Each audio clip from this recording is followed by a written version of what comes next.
Hi everyone, welcome to the Highlights from Ukraine podcast, your daily audio summary of the latest news reported in the Ukrainian media. We would really appreciate if you could recommend us to your friends and family as well as share information on social media. This way more people will learn about the podcast and the truth about the war in Ukraine. My name is Artem and here is the news. For 270 days, Ukraine stands strong against the forces of the Russian invasion. President Volodymyr Zelensky informed that since the beginning of the full-scale invasion, Russia has used more than 4,700 missiles against Ukraine, reports Interfax Ukraine. He added that just in the last massive attack last Tuesday, Russia launched almost 100 missiles. As a result, more than 20 million people were left without electricity. Advisor to the head of the President's Office of Ukraine, Mikhailo Podolyak, said that to win the war, Ukraine needs another 150 to 200 tanks, about 300 armored vehicles, 100 artillery systems, 50 to 70 multiple launch rocket systems, as well as 10 to 15 air defense systems to cover the sky, reports Liga. In an interview with France 24, Podolyak also mentioned the American ATACMS missiles with a combat range of 300 kilometers. In his opinion, such missiles would bring the end of the war closer, allowing Ukraine to destroy large military storage depots located deep in the Russian-occupied territories. At the same time, Podolyak assured that Ukraine would not need to attack military targets inside Russia. France transferred Crotal air defense systems to Ukraine, reports Ukrinform. French Defense Minister Sébastien Lecornu clarified that 2 batteries of Crotal systems have been provided only recently, as well as 2 multiple launch rocket systems. In addition, according to Lecornu, Kyiv asked for radar stations, and this request is still being considered. France, along with other Western partners, will also join the Service Center for Military Equipment for Ukraine in Slovakia, the work of which will be coordinated by the joint Franco-German Defense Industry Association. Among other things, Panzerhaubitze 2000 howitzers, Caesar self-propelled guns, Gepard anti-aircraft tanks, and Dingo armored personnel carriers should be serviced and repaired there. Ukrainian authorities will investigate the video which likely shows killed Russian soldiers who were trying to surrender into Ukrainian captivity until one of them opened fire, reports Ukrainska Pravda. Earlier, Russia released a video which allegedly showed, according to the Kremlin, Ukrainian military personnel killing Russian prisoners of war. Russia called President Volodymyr Zelensky's regime cruel and appealed to international organizations to condemn the alleged acts. The first video allegedly shows the Ukrainian military capturing the Russian invaders who leave the building and lie face down in the yard.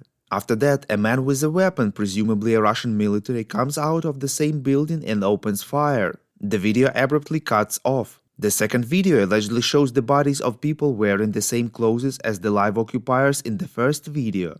It is not known what exactly happened in the interval between these videos, nor is it known where and when they were filmed. Ukrainian Commissioner for Human Rights Dmytro Lubinets said that Russians took advantage of the staged surrender and committed a war crime by launching an attack on the soldiers of the armed forces of Ukraine. Deputy Prime Minister Olga Stefanishyna stressed that the Ukrainian troops are by no means interested in executing somebody and were given a direct order to capture as many Russians as possible to then swap them for the Ukrainian prisoners of war.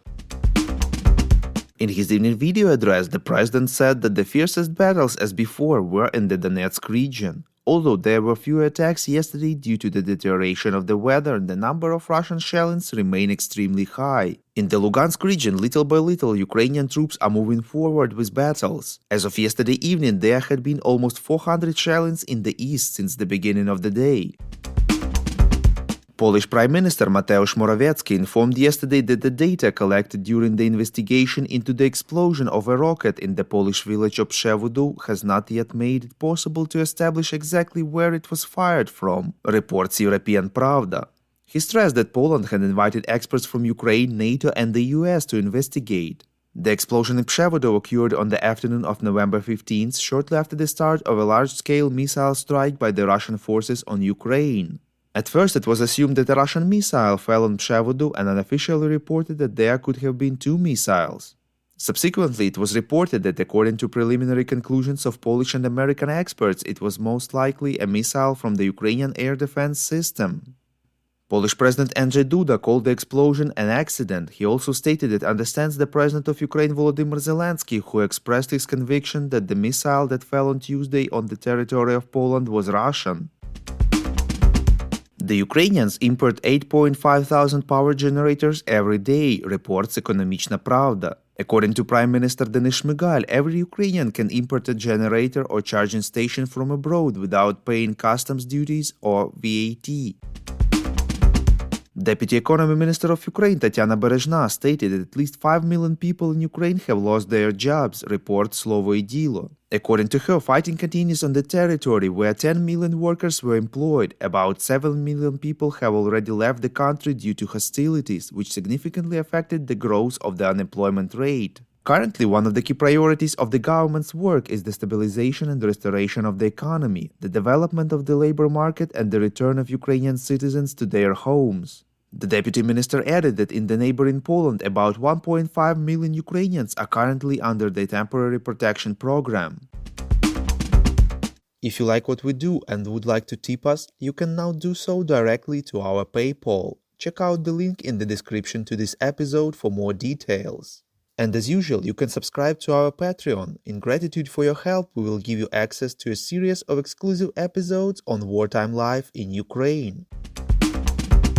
We call on you to demand from governments of your countries to impose the toughest sanctions possible on Russia and its citizens to stop their invasion of Ukraine.